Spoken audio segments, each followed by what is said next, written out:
ਵਾਹਿਗੁਰੂ ਜੀ ਕਾ ਖਾਲਸਾ ਵਾਹਿਗੁਰੂ ਜੀ ਕੀ ਫਤਿਹ। ਅੱਜ ਜੋ ਕਲਾਸ ਦੇ ਵਿਚਕਾਰ ਅਸੀਂ ਵਿਚਾਰ ਕਰਨ ਜਾ ਰਹੇ ਹਾਂ ਉਹ ਇੱਕ ਸ਼ਬਦ ਦੇ ਨਾਲ ਵਿਚਾਰ ਦੇ ਨਾਲ ਨਾਲ, ਚूंकि ਇਹ ਸ਼ਹੀਦੀ ਹਫਤਾ ਚੱਲ ਰਿਹਾ ਹੈ ਤੇ ਅਸੀਂ ਉਹਦੇ ਬਾਰੇ ਵੀ ਥੋੜੀ ਜੀ ਵਿਚਾਰ ਕਰਾਂਗੇ।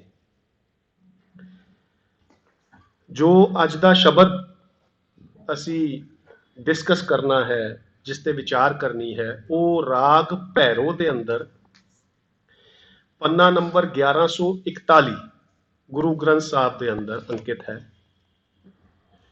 ਇਹ ਮਹਿਲ ਪੰਜਵੇਂ ਨਾਨਕ ਗੁਰੂ ਅਰਜਨ ਪਾਤਸ਼ਾਹ ਦੇ ਮੁਖਾਰਬਿੰਦ ਤੋਂ ਸਾਨੂੰ ਉਪਦੇਸ਼ ਮਿਲਦਾ ਹੈ। ਅਸੀਂ ਬਾਰ-ਬਾਰ ਆਪਣੀ ਕਲਾਸ ਦੇ ਦੌਰਾਨ ਜਦੋਂ ਵੀ ਵਿਚਾਰ ਹੁੰਦੀ ਹੈ ਅਸੀਂ ਗੱਲ ਕਰਦੇ ਹਾਂ ਕਿ ਇਹ ਉਪਦੇਸ਼ ਹੈ, ਇਹ ਸਲਾਹ ਨਹੀਂ ਹੈ, ਉਪਦੇਸ਼ ਜਿਹਨੂੰ ਮੰਨਣਾ ਹੈ। ਅੱਜ ਦੇ ਸ਼ਬਦ ਦੇ ਵਿਚਕਾਰ ਜੋ ਰਹਾਉ ਦਾ ਬੰਦ ਹੈ, ਇਹਨੂੰ ਥੋੜਾ ਜਿਹਾ ਸਮਝ ਕੇ ਚੱਲਣਾ ਪਏਗਾ, ਕਿਉਂਕਿ ਬਾਕੀ ਸਾਰਾ ਸ਼ਬਦ ਸਮਝਣ ਦੇ ਲਈ ਅਸੀਂ ਹਮੇਸ਼ਾ ਪਹਿਲੇ ਰਹਾਉ ਦਾ ਬੰਦ ਇੱਕ ਵਾਰ ਸਮਝ ਲਈਏ ਤੇ ਉਹਦੇ ਆਲੇ ਦੁਆਲੇ ਬਾਕੀ ਸ਼ਬਦ ਸਮਝ ਆ ਜਾਂਦਾ ਹੈ।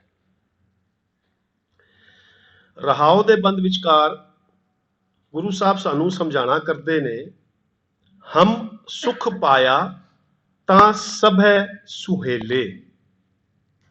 ਹਮ ਸੁਖ ਪਾਇਆ ਤਾਂ ਸਭੈ ਸੁਹੇਲੇ, ਗੁਰਪੂਰੈ ਪਿਤਾ ਸੰਗ ਮੇਲੇ। ਹੁਣ ਗੁਰੂ ਮੈਨੂੰ ਦੱਸ ਰਿਹਾ ਹੈ, ਜਿਸ ਨੂੰ ਮੈਂ ਗੁਰੂ ਧਾਰਨ ਕੀਤਾ ਹੈ, ਜਿਹਦੀ ਮੈਂ ਗੱਲ ਮੰਨ ਰਿਹਾ, ਜਿਹਦੇ ਕੋਲੋਂ ਸਿੱਖਿਆ ਗੁਰ ਨੌਲੇਜ ਦੀ ਗੱਲ ਲੈ ਰਿਹਾ, ਉਹਨੇ ਮੈਨੂੰ ਸਮਝਾਇਆ ਹੈ ਕਿ ਤੇਰਾ ਪਿਤਾ ਕੌਣ ਹੈ। ਹੁਣ ਦੁਨਿਆਵੀ ਪਿਤਾ ਦੀ ਗੱਲ ਨਹੀਂ ਹੋ ਰਹੀ ਇੱਥੇ, ਸਭ ਤੋਂ ਪਹਿਲੇ ਇਹ ਸਮਝਣਾ ਹੈ ਸੀ, ਕਿਉਂਕਿ ਦੁਨਿਆਵੀ ਪਿਤਾ ਮੈਨੂੰ ਮੇਰਾ ਗੁਰੂ ਨਹੀਂ ਦੱਸਦਾ, ਉਹ ਬਾਇਓਲੋਜੀਕਲ ਫਾਦਰ ਮੈਨੂੰ ਮੇਰੇ ਘਰੋਂ ਮੇਰੀ ਮਾਤਾ ਕੋਲੋਂ ਪਤਾ ਲੱਗਦਾ ਹੈ। ਪਰ ਜੋ ਗੁਰੂ ਮੈਨੂੰ ਸਮਝਾ ਰਿਹਾ ਹੈ ਉਹ ਪਿਤਾ ਕੌਣ ਹੈ? ਅਧਿਆਤਮਿਕ ਪਿਤਾ, ਜੋ ਮੇਰੀ ਹੋਂਦ ਦਾ ਕਾਰਨ ਹੈ। ਉਸਦੀ ਰਜਾ ਦੇ ਨਾਲ, ਉਹਨੂੰ ਨੇਚਰ ਕਹਿ ਲਓ, ਰਾਮ ਕਹਿ ਲਓ, ਖੁਦਾ ਕਹਿ ਲਓ, ਅੱਲਾ ਕਹਿ ਲਓ, ਭਗਵਾਨ ਕਹਿ ਲਓ, ਰੱਬ ਕਹਿ ਲਓ, ਜੋ ਮਰਜ਼ੀ ਕਹਿ ਲਓ, ਉਸਦੀ ਪਹਿਚਾਨ ਮੈਨੂੰ ਕੌਣ ਦੱਸ ਰਿਹਾ ਹੈ? ਗੁਰੂ। ਗੁਰੂ ਵੱਲੋਂ ਮਿਲਿਆ ਹੋਇਆ ਗਿਆਨ, ਕਿਉਂਕਿ ਇੱਥੇ ਗੁਰੂ ਨਹੀਂ ਕਿਹਾ, ਗੁਰ ਕਿਹਾ ਹੈ, ਸਿਹਾਰੀ ਦੇ ਨਾਲ ਰਰਾ, ਗੁਰ। ਗੁਰੂ ਦੇ ਵੱਲੋਂ ਮਿਲਿਆ ਹੋਇਆ ਗਿਆਨ, ਉਸ ਤੋਂ ਮੈਨੂੰ ਪਤਾ ਲੱਗਦਾ ਹੈ ਕਿ ਮੇਰਾ ਪਿਤਾ ਕੌਣ ਹੈ, ਕਿਉਂਕਿ ਮੈਨੂੰ ਪਿਤਾ ਸੰਗ ਉਸਨੇ ਮਿਲਾਇਆ ਹੈ ਤੇ ਮੈਨੂੰ ਸੁਖ, ਹਮ ਸੁਖ ਪਾਇਆ ਤਾਂ ਸਭੈ ਸੁਹੇਲੇ। ਤਾਂ ਮੈਂ ਔਰ ਮੇਰੇ ਜਿਹੜਾ ਮਾਸ਼ਰਾ, ਮੇਰਾ ਆਲਾ ਦੁਆਲਾ, ਜਿਸ ਦੀ ਗੱਲ ਇਸ ਸ਼ਬਦ ਦੇ ਵਿਚਕਾਰ ਹੁਣੇ ਅਸੀਂ ਸਮਝਾਂਗੇ, ਉਹ ਸਭ ਸੁਹੇਲੇ ਮਤਲਬ ਅੱਛੇ, ਮਨ ਚਿਤ ਪ੍ਰਸੰਨ, ਸੁਹੇਲੇ ਮਤਲਬ ਸੁਖੀ ਹੋ ਗਏ ਨੇ। ਹੁਣ ਗੁਰੂ ਸਾਹਿਬ ਇਹਦੇ ਅੰਦਰ ਸਾਨੂੰ ਪਹਿਲੇ ਬੰਦ ਦੇ ਵਿਚਕਾਰ ਜੋ ਸਮਝਾਣਾ ਕਰ ਰਹੇ ਨੇ, ਬਾਪ ਹਮਾਰਾ ਸਦ ਚਰਨਜੀਵੀ। ਤੇ ਜੇ ਅਗਰ ਇਹ ਦੁਨਿਆਵੀ ਬਾਪ ਦੀ, ਦੁਨਿਆਵੀ ਪਿਤਾ ਦੀ ਗੱਲ ਹੁੰਦੀ ਤੇ ਇੱਥੇ ਤੇ ਫਾਲਸ ਹੋ ਜਾਂਦਾ, ਜਦਕਿ ਅਸੀਂ ਕਹਿੰਦੇ ਹਾਂ ਕਿ Gurbani is always truth. Gurbani is a universal truth. ਤੇ ਜਦੋਂ ਗੁਰਬਾਣੀ ਚ ਗੁਰੂ ਸਾਹਿਬ ਸਾਨੂੰ ਸਮਝਾਣਾ ਕਰ ਰਹੇ ਨੇ, ਬਾਪ ਹਮਾਰਾ ਸਦ ਚਰਨਜੀਵੀ, ਕਿ ਉਹ ਕਦੀ ਮਰਦਾ ਹੀ ਨਹੀਂ, ਕਦੀ ਉਹਦਾ ਵਿਨਾਸ਼ ਹੀ ਨਹੀਂ ਹੁੰਦਾ, ਕਦੀ ਉਹ ਐਕਸਪਾਇਰ ਹੀ ਨਹੀਂ ਹੁੰਦਾ, ਤੇ ਮੈਨੂੰ ਉਹ ਬਾਪ ਕਿੱਦਾਂ ਸਮਝ ਆਇਆ? ਰਹਾਉ ਦੇ ਬੰਦੇ ਹੁਣੇ ਪੜ੍ਹ ਕੇ ਆ ਰਹੇ ਆ ਕਿ ਗੁਰੂ ਨੇ ਸਮਝਾਇਆ, ਗੁਰੂ ਨੇ ਸੋਝੀ ਪਾਈ ਕਿ ਉਹ ਤੇਰਾ ਬਾਪ ਹੈ, ਉਹ ਬਾਪ ਹੈ। ਤੇ ਮੈਂ ਅੱਜ ਤੱਕ ਅਗਰ ਕਿਸੇ ਹੋਰ ਵਿਸ਼ਵਾਸ ਵਿੱਚ ਹੈਗਾ ਹਾਂ, ਕਿਸੇ ਹੋਰ ਦੇ ਟੇਕ ਸਹਾਰੇ ਤੇ ਹੈਗਾ ਵਾਂ, ਤੇ ਗੁਰੂ ਦੇ ਸਮਝਾਏ ਮੁਤਾਬਕ ਮੈਨੂੰ ਉਹ ਮੋਹ ਤਿਆਗ ਦੇਣਾ ਚਾਹੀਦਾ ਹੈ। ਮੈਨੂੰ ਆਪਣੇ ਅਸਲ ਬਾਪ ਦੀ ਪਹਿਚਾਨ ਹੋਣੀ ਚਾਹੀਦੀ ਹੈ। ਮੈਂ ਹੁਣੇ ਸ਼ੁਰੂ ਕਰਨ ਤੋਂ ਪਹਿਲੇ ਗੱਲ ਕੀਤੀ ਸੀ ਕਿ ਇਹ ਗੁਰੂ ਦਾ ਸਾਨੂੰ ਉਪਦੇਸ਼ ਹੈ, ਇਹ ਕੋਈ ਸਲਾਹ ਨਹੀਂ ਹੈ, ਇਹ ਮੰਨਾ ਜਾਂ ਨਾ ਮੰਨਾ, ਇਹ ਉਪਦੇਸ਼ ਹੈ। ਭਾਈ ਹਮਾਰੇ ਸਦ ਹੀ ਜੀਵੀ। ਹੁਣ ਭਾਈ ਕੌਣ ਨੇ? ਫਿਰ ਇੱਥੇ ਕੋਈ ਦੁਨਿਆਵੀ ਭਰਾਵਾਂ ਦੀ ਗੱਲ ਨਹੀਂ ਹੋ ਰਹੀ। ਮੇਰੇ ਭਾਈ, ਮੇਰੇ ਨਾਲ ਰਹਿਣ ਵਾਲੇ ਉਹ ਕੌਣ ਨੇ? ਮੇਰੇ ਵਿਵਹਾਰ ਤੇ ਮੇਰੇ ਵਿਕਾਰ ਦੋਨੋਂ, ਮੇਰੀ ਚੰਗਿਆਈਆਂ ਤੇ ਮੇਰੀਆਂ ਬੁਰਾਈਆਂ, ਮੇਰੀਆਂ deeds, all my deeds are my brothers, ਕਿਉਂਕਿ ਉਹ ਮੇਰੇ ਸੰਗ ਰਹਿੰਦੇ ਨੇ ਹਰ ਵੇਲੇ। ਉਹ ਭਾਈ ਨੇ ਜਿਹੜੇ ਹਮੇਸ਼ਾ ਮੇਰੇ ਨਾਲ ਰਹਿੰਦੇ ਨੇ, ਤੇ ਉਹ ਵੀ ਸਦਾ ਜੀਵਨਗੇ, ਕਿਉਂਕਿ ਮੇਰਾ ਬਾਪ ਹੀ ਅਮਿਟ ਹੈ। ਕਿਉਂਕਿ ਇਹ ਸਾਰੀ ਭਾਵਨਾਵਾਂ ਦੀ ਗੱਲ, ਇਹ ਸਾਰੀ ਦੀ ਸਾਰੀ ਸੋਚ, ਇਹ ਸਭ ਸੋਝੀ ਦੀ ਗੱਲ ਹੋ ਰਹੀ ਹੈ। ਇੱਥੇ ਕੋਈ ਬਾਇਓਲੋਜੀਕਲ ਲਾਈਫ ਦੀ ਗੱਲ ਨਹੀਂ ਹੋ ਰਹੀ, ਕਿਉਂਕਿ ਮੇਰਾ ਬਾਪ ਜਿਹੜਾ ਹੈ ਉਹ ਵੀ ਇੱਕ ਸੋਚ ਹੈ, ਤੇ ਉਹਦੇ ਨਾਲ ਨਾਲ ਮੇਰੇ ਜਿਹੜੇ ਭਰਾ ਨੇ, ਭਾਈ, ਉਹ ਵੀ ਇੱਕ ਸੋਚ ਨੇ, ਉਹ ਵੀ ਹਮੇਸ਼ਾ ਰਹਿਣ ਵਾਲੇ ਨੇ। ਇਹ ਗੱਲਾਂ ਸਮਝਣੀਆਂ ਪੈਣਗੀਆਂ, ਕਿਉਂਕਿ ਇਹਦੇ ਅੱਗੇ ਫਾਇਦੇ ਕੀ ਨੇ, ਨੁਕਸਾਨ ਕੀ ਨੇ, ਪੂਰੇ ਗੁਰੂ ਗ੍ਰੰਥ ਸਾਹਿਬ ਦੇ ਅੰਦਰ ਉਪਦੇਸ਼ ਤੁਹਾਡੇ ਮਨ ਨੂੰ ਲੈ ਕੇ ਦਿੱਤਾ ਗਿਆ ਹੈ। ਇੱਕ ਵੀ ਸ਼ਬਦ ਤੁਹਾਨੂੰ ਤਨ ਦੇ ਨਾਲ ਧਰਮ ਜੋੜਨ ਨੂੰ ਨਹੀਂ ਕਹਿੰਦਾ, ਇੱਕ ਵੀ ਸ਼ਬਦ। ਹਰ ਸ਼ਬਦ ਦੇ ਵਿਚਕਾਰ ਤੁਹਾਨੂੰ ਹੇ ਮਨ ਮੇਰਿਆ, ਹੇ ਮਨ ਸੁਣ, ਮਨ ਨੂੰ ਸੰਬੋਧਨ ਕੀਤਾ ਗਿਆ, ਕਿਉਂਕਿ ਧਰਮ ਮਨ ਦਾ ਵਿਸ਼ਾ ਹੈ, ਤਨ ਦਾ ਵਿਸ਼ਾ ਨਹੀਂ ਹੈ ਕਿ ਮੈਂ ਭੁੱਖਾ ਰਹਿ ਕੇ ਰੱਬ ਨੂੰ ਪਾ ਲਵਾਂਗਾ। ਫੋਕਟ ਕਰਮ ਕਾਂਡ ਕਿਹਾ ਗਿਆ ਇਹਨੂੰ, ਫੋਕਟ ਕਰਮ ਕਾਂਡ। ਕਰਮ ਧਰਮ ਪਾਖੰਡ ਜੋ ਦਿਸੈ ਤਿਨ ਜਮ ਜਾਗਾਤੀ ਲੂਟੇ, ਗੁਰੂ का उपदेश है, मैं नहीं कह रहा, कोई नहीं कह सकता, गुरु का उपदेश है। ਮੰਨਣਾ ਹੈ ਕਿ ਜਿੰਨੇ ਵੀ ਸਾਨੂੰ ਪਖੰਡ ਦਿਸਦੇ ਨੇ ਕਰਮ ਧਰਮ ਦੇ ਨਾਮ ਦੇ ਉੱਤੇ ਹੁੰਦੇ, ਸਾਰੇ ਜਮ ਦੀ ਨਿਆਈ। ਜਿੱਦਾਂ ਇੱਕ ਕਰੈਕਟਰ ਸਿਰਜਿਆ ਗਿਆ ਕਿ ਜੀ ਉਹ ਤੁਹਾਡੀ ਜਾਨ ਕੱਢ ਲੈਂਦਾ, ਉਹਦਾ ਨਾਮ ਦਿੱਤਾ ਗਿਆ ਯਮਦੂਤ। ਤੇ ਸਮਝ ਲਓ ਕਿ ਜਿੱਦਾਂ ਉਹ ਯਮਦੂਤ ਜਾਨ ਕੱਢ ਲੈਂਦਾ ਹੈ ਨਾ, ਉਹ ਜਮ ਦੀ ਨਿਆਈ ਤੁਹਾਨੂੰ ਲੁੱਟ ਲੈਂਦੇ ਨੇ ਜਿਹੜੇ ਕਰਮ ਔਰ ਧਰਮ ਦੇ ਨਾਮ ਦੇ ਉੱਤੇ ਪਖੰਡ ਹੁੰਦੇ ਨੇ। ਤੁਸੀਂ ਸਿਰਫ ਪਹਿਚਾਨ ਕੀ ਕਰਨੀ ਹੈ ਕਿ ਮੇਰਾ ਪਿਤਾ ਕੌਣ ਹੈ ਤੇ ਮੇਰੇ ਭਾਈ ਕੌਣ ਨੇ ਜਿਨ੍ਹਾਂ ਦੀ ਗੱਲ ਹੋਈ ਹੈ। ਹੁਣ ਅੱਗੇ ਚਲਦੇ ਹਾਂ। ਮੀਤ ਹਮਾਰੇ ਸਦ ਅਬਨਾਸੀ।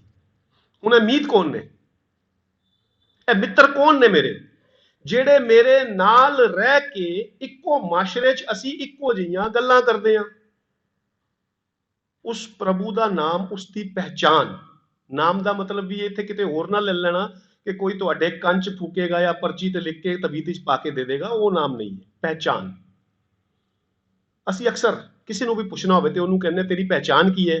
ਅਗਰ ਇਹ ਪੁੱਛਣ ਦੀ ਵਜ੍ਹਾ ਅਸੀਂ ਕਹਿ ਦਿੰਦੇ ਤੇਰਾ ਨਾਮ ਕੀ ਹੈ, ਉਹਦਾ ਨਾਮ, ਉਹਦੀ ਪਹਿਚਾਨ। ਤੇ ਪ੍ਰਭੂ ਦਾ ਨਾਮ ਕੀ ਹੈ, ਪ੍ਰਭੂ ਦੀ ਪਹਿਚਾਨ ਕੀ ਹੈ, ਉਹਦੇ ਗੁਣ। ਪਰਮਾਤਮਾ ਦੇ ਗੁਣ। ਕਿਤੇ ਕੋਈ ਚਿੱਠੀ ਤੇ ਲਿਖਿਆ ਜਾਂ ਕੰਨ 'ਚ ਫੂਕਿਆ ਹੋਇਆ ਨਾਮ ਨਹੀਂ ਹੈ। ਇਹ ਸਾਨੂੰ ਕਿੱਥੋਂ ਪਤਾ ਲੱਗੇਗਾ? ਸਾਨੂੰ ਪਤਾ ਲੱਗੇਗਾ ਗੁਰਪੂਰੈ ਪਿਤਾ ਸੰਗ ਮੇਲੇ। ਗਿਆਨ, ਗੁਰ ਮਤਲਬ ਗਿਆਨ, ਗੁਰੂ ਵੱਲੋਂ ਮਿਲੀ ਹੋਈ ਬਖਸ਼ੀਸ਼। ਜਦੋਂ ਉਹਨੂੰ ਮੈਂ ਪੜਾਂਗਾ, ਸਮਝਾਂਗਾ, ਜੀਵਨ 'ਚ ਧਾਰਨ ਕਰਨ ਦੀ ਕੋਸ਼ਿਸ਼ ਕਰਾਂਗਾ। ਕੰਪਲਸ਼ਨ ਨਹੀਂ ਹੈ ਕਿ ਧਾਰਨ ਕਰਾਂਗਾ, ਕੰਪਲਸ਼ਨ ਹੈ ਕਿ ਕੋਸ਼ਿਸ਼ ਕਰਾਂਗਾ। ਕੋਸ਼ਿਸ਼ ਕਰਨਾ ਜ਼ਰੂਰੀ ਹੈ। ਧਾਰਨ ਹੋ ਜਾਏਗਾ, ਕਿਉਂਕਿ ਕੋਸ਼ਿਸ਼ ਨਹੀਂ ਕਰਾਂਗੇ ਤੇ ਧਾਰਨ ਨਹੀਂ ਹੋਏਗਾ। ਮੈਂ ਜੇ ਅਗਰ ਬੰਗਲੌਰ ਜਾਣਾ ਹੋਵੇ ਤੇ ਮੈਂ ਕੋਸ਼ਿਸ਼ ਹੀ ਨਾ ਕਰਾਂ, ਮੈਂ ਟਿਕਟ ਹੀ ਨਾ ਬਣਵਾਵਾਂ, ਮੈਂ ਹਵਾਈ ਅੱਡੇ ਤੇ ਜਾਂ ਟ੍ਰੇਨ ਸਟੇਸ਼ਨ ਤੇ ਨਾ ਜਾਵਾਂ, ਤੇ ਮੈਂ ਬੰਗਲੌਰ ਨਹੀਂ ਜਾ ਸਕਦਾ। ਮੈਂ ਕੋਸ਼ਿਸ਼ ਕਰਾਂਗਾ ਤੇ ਪੋਸਿਬਿਲਿਟੀ ਹੈ ਕਿ ਮੈਂ ਬੰਗਲੌਰ ਪਹੁੰਚ ਜਾ। ਹਾਂ, ਹਵਾਈ ਜਹਾਜ਼ ਲੇਟ ਹੋ ਗਿਆ, ਧੁੰਦ ਕਰਕੇ ਕੈਂਸਲ ਹੋ ਗਿਆ, ਗੱਲ ਵੱਖਰੀ ਹੈ, ਪਰ ਮੈਨੂੰ ਕੋਸ਼ਿਸ਼ ਤੇ ਕਰਨੀ ਪਏਗੀ, ਟਿਕਟ ਤੇ ਕਰਾਣੀ ਪਏਗੀ, 에ਅਰਪੋਰਟ ਜਾਂ ਟ੍ਰੇਨ ਸਟੇਸ਼ਨ ਜਾਣਾ ਪਏਗਾ।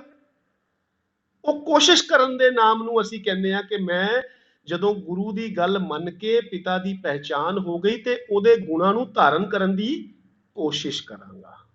ਹੋ ਜਾਣਗੇ। there's a possibility। ਇੱਕ ਵਾਰੀ 'ਚ ਨਹੀਂ, ਦੋ ਵਾਰੀ 'ਚ ਨਹੀਂ, ਚਾਰ ਵਾਰੀ 'ਚ ਨਹੀਂ, ਪਰ ਇਹੋ ਜਿਹੇ ਜਿਹੜੇ ਲੋਕ ਤੁਹਾਨੂੰ ਵਰਗਲਾ ਦਿੰਦੇ ਨੇ ਕਿ ਗੁਰੂ ਗ੍ਰੰਥ ਸਾਹਿਬ ਦਾ ਪਾਠ ਨਾ ਕਰਨਾ ਸ਼ੁੱਧ ਨਹੀਂ ਹੋਏਗਾ ਤੇ ਬੇਅਦਬੀ ਹੋ ਜਾਏਗੀ, ਉਹਨਾਂ ਤੋਂ 100 ਕਿਲੋਮੀਟਰ ਦੂਰ ਰਹਿਣਾ ਤੁਹਾਨੂੰ ਤੁਹਾਡੇ ਪਿਤਾ ਤੋਂ ਦੂਰ ਰੱਖਦੇ ਨੇ। ਗੁਰੂ ਗ੍ਰੰਥ ਸਾਹਿਬ ਦਾ ਪਾਠ ਕਰੋ, ਸ਼ੁੱਧਤਾ ਕਰਦੇ ਕਰਦੇ ਆ ਜਾਏਗੀ। ਗੁਰੂ ਗ੍ਰੰਥ ਸਾਹਿਬ ਦਾ ਪਾਠ ਕਰਕੇ ਗਲਤੀਆਂ ਕਰਨਾ ਬੇਅਦਬੀ ਨਹੀਂ ਹੈ। ਗੁਰੂ ਗ੍ਰੰਥ ਸਾਹਿਬ ਦਾ ਪਾਠ ਨਾ ਕਰਨਾ ਬਹੁਤ ਵੱਡੀ ਬੇਅਦਬੀ ਹੈ। पिता की पहचान किद्दां होएगी जदों तक मैं ਉਹਦੇ लिखे अखर नहीं पढ़ांगा। अपने फादर का नाम जदों मैनू दस्या गया ते लिख के या बोल के अखर दसे गए, मैं सुने या पढ़े। जे मैं सुनदा या पढ़दा नहीं तो किद्दां पता लगदा। इस करके सानू सिर्फ इत्थे अखां खोलन की लोड़ है कि गुरु साडा एक मार्गदर्शक है। गुरु सानू जो संदेश, जो इंस्ट्रक्शंस, जो समझा रहा है, सानू उन्होंने अपने जीवन के अंदर धारण करने की लोड़ है। कुटुंब हमारा निज घर वासी। उन्हें कुटुंब कौन है? की है मासियां, मामियां, मामे, फुफड़, ताए, चाचे की गल हो रही है? नहीं। कुटुंब है साडियां इंद्रियां, साडे सेंस ऑर्गन्स, वो मेरा कुटुंब है। वो कित्थे रहिंदे ने? कुटुंब हमारा निज घर वासी। निज घर केड़ा है जी? ए निज घर। ਇਹਦੇ ਚ ਮੇਰੇ ਪਿਤਾ ਨੇ ਮੈਨੂੰ ਸਮਝਾਇਆ। ਹੁਣ ਪਿਤਾ ਵੀ ਇੱਕ ਥਾਟ ਹੈ ਤੇ ਉਸੇ ਤਰੀਕੇ ਨਾਲ ਕੁਟੁੰਬ ਵੀ ਇੱਕ ਥਾਟ ਹੈ। ਨੋਜ਼ ਦਾ ਮਤਲਬ ਨੋਜ਼ ਨਹੀਂ, ਆਈਜ਼ ਦਾ ਮਤਲਬ ਆਈਜ਼ ਨਹੀਂ, ਥਾਟ। ਇਹ ਸਾਰੇ ਵੀ ਮੇਰੇ ਨਾਲ ਰਹਿੰਦੇ ਨੇ ਕਿ ਜਿਸ ਬਲਿਸ ਦੇ ਅੰਦਰ, ਜਿਹੜੀ ਮਿਹਰ ਦੇ ਅੰਦਰ ਮੈਂ ਖੁਸ਼ ਹਾਂ, मेरे नाल मेरे दोस्त मित्र खुश ने, मेरे नाल मेरे साख संबंधी खुश ने, ते कुटुंब भी उससे निज घर दा वासी हो जाता है, उहदे च रहन वाला बन जाता है। हम सुख पाया ता सभै सुहेले, गुरपुरै पिता संग मेले। ये फिर रहाव दा बंद आंदा विचकार। मंदिर मेरे सब ते ऊंचे। मंदिर की है? असीं कई बार गल करते हैं, मंदिर का मतलब पूजा का स्थान नहीं, मंदिर का मतलब घर। गुरु साहब गुरबाणी के अंदर कई जगह सानू सिखाते ने, समझाते ने। सुखमनी साहब की एक पंक्ति बोलते हैं, जय प्रसाद सुखै बसै सुख मंदिर। ते इहदा मतलब कि असीं किसी पूजा की स्थान दे विच जाके रहन लग जाते हैं तां मंदिर समझाया सानू? नहीं, मंदिर घर। जह प्रसाद बसै सुख मंदिर, कि जेड़े घर सुखी घर दे विचकार तुसीं रहिंदे हो, जिहदी मिहर दे नाल। इत्थे भी उहियो गल कीती है, मंदिर मेरे सब ते ऊंचे। कि जदों मैनू अपने पिता की पहचान हो गई, जिहड़ा अविनाशी है, जिहड़ा कदी नहीं मरदा, जिहड़ा हमेशा रहिंदा है, ओहदी किरपा दे नाल जो मैनू अपना घर मिलिया है, ये भी हुण लॉजिकल गल हो रही है। ये कोई फिजिकल कोठी की गल नहीं हो रही। जिथे मैं रह रहा मतलब मेरी अपनी होंद, मेरी अपनी होंद बहुत वड्डी हो जाती है। मैनू किसे दे ईण मनन की लोड़ नहीं होंदी, मैनू किसी की ईण मनन की लोड़ नहीं होंदी। मैं अपने आप जाके अपने पिता दे मान दे अंदर खड़ा होना वा, सिर चुक के। मैनू किसी दे अगे झुकन की लोड़ नहीं। मेरा मंदिर बहुत उच्चा है। अज असी जो शहीदी हफ्ता ये मना रहे हैं, ये विचकार सानू बहुत सारे एग्जाम्पल इदां दे उच्चे मंदिर वालियां दे मिलते हैं, जिन्हां ने सिर नहीं झुकाया, ईण नहीं मन्नी। जदों गुरु गोबिंद सिंह साहब दे उत्ते हमला हुंदा है 22 पहाड़ी राजियां वल्लों, वक्त दे सरकार दी शह दे नाल ओदी फौज लैके, ते तां भी गुरु साहब ने ईन थोड़ी मन ली सी। गुरु के सिखां ने भी ईन नहीं मन्नी। उन्हां नूं ते खुलियां ऑफर सीगियां, छड्ड दो गोबिंद नूं। गुरु ते मैं कहना ना, वो थोड़ी कहंदे सी छड्ड दो, आओ तुहानूं बादशाहियां दे दिन्ने। पर गुरु की किरपा नाल उन्हां दे मंदिर सब तो उच्चे हो चुके सी, उन्हां ने ईन नहीं मन्नी।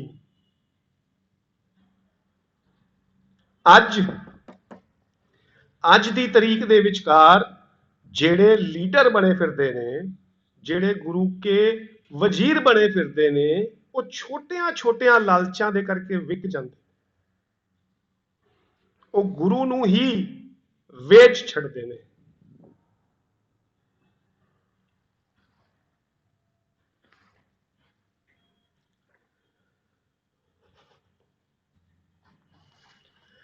ਸ਼ਹੀਦੀ ਪਾਉਣ ਦੇ ਲਈ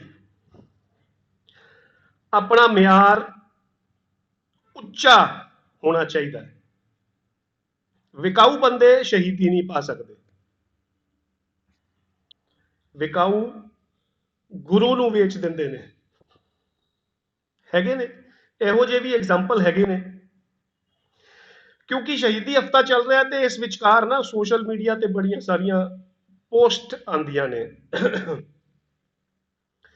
ਉਹਨਾਂ ਪੋਸਟਾਂ ਦੇ ਵਿਚਕਾਰ ਕਈ ਜਗ੍ਹਾ ਮੈਂ ਲਿਖਿਆ ਪਾਇਆ ਜੀ ਕਿ ਇਹ ਉਹ ਹਫਤਾ ਹੈ ਜਦੋਂ ਗੁਰੂ ਗੋਬਿੰਦ ਸਿੰਘ ਸਾਹਿਬ ਨੇ ਹਿੰਦੂ ਧਰਮ ਦੀ ਰੱਖਿਆ ਦੇ ਲਈ ਆਪਣਾ ਸਾਰਾ ਪਰਿਵਾਰ ਵਾਰ ਦਿੱਤਾ। ਸਾਨੂੰ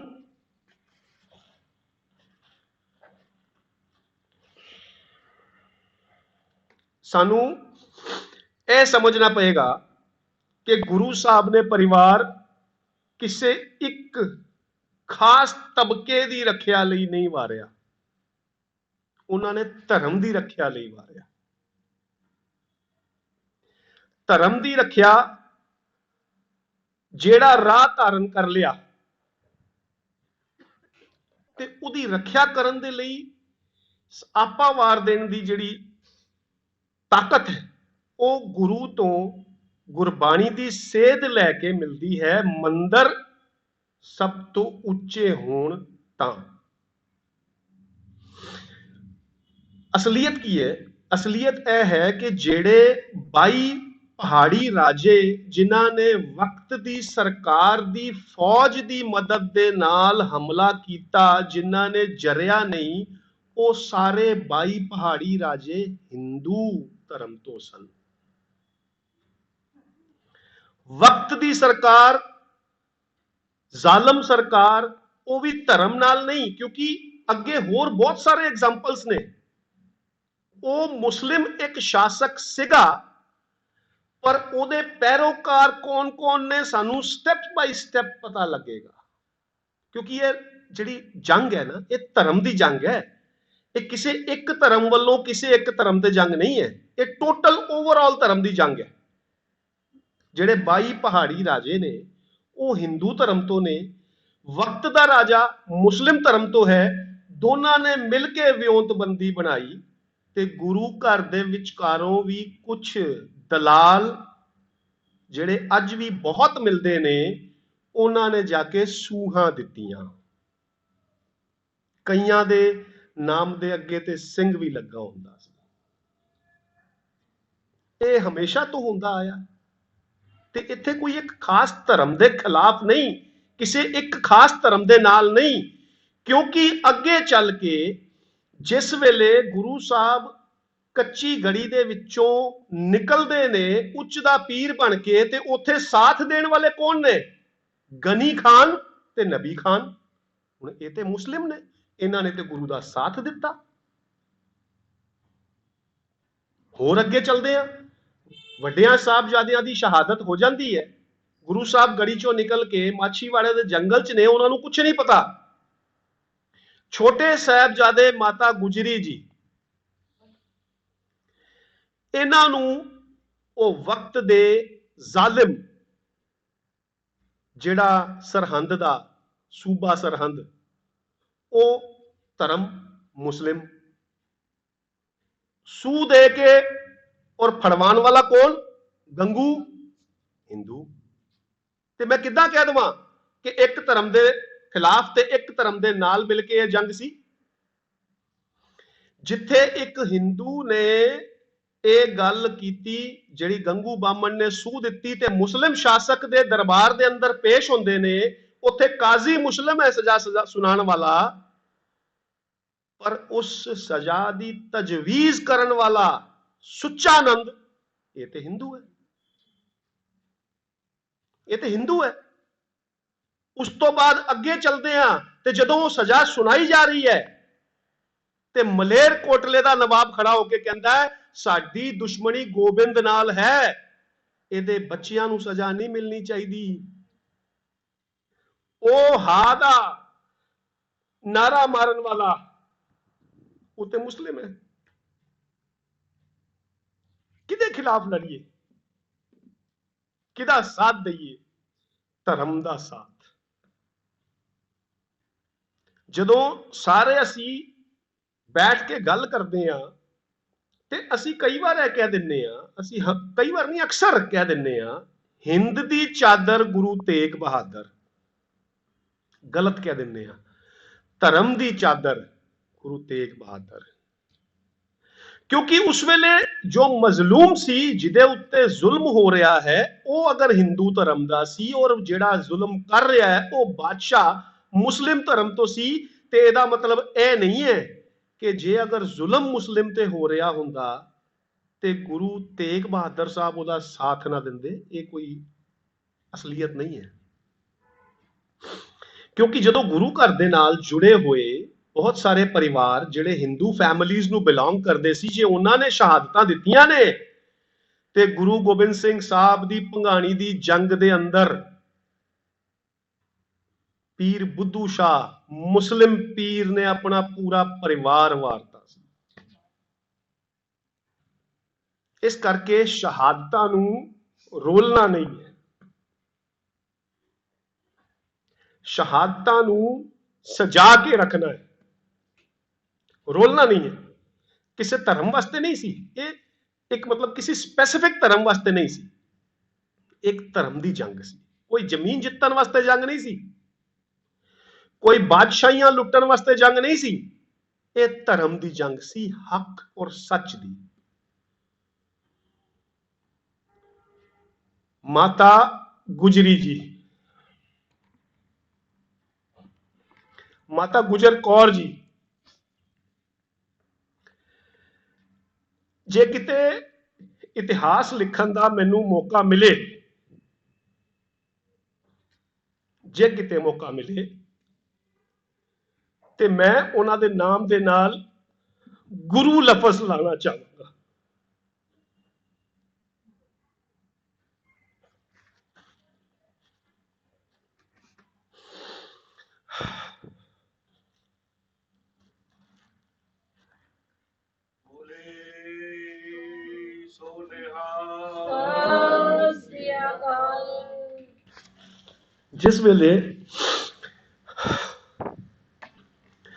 ਜਿਸ ਵੇਲੇ ਗੁਰੂ ਤੇਗ ਬਹਾਦਰ ਸਾਹਿਬ ਦੀ ਸ਼ਹਾਦਤ ਹੁੰਦੀ ਹੈ,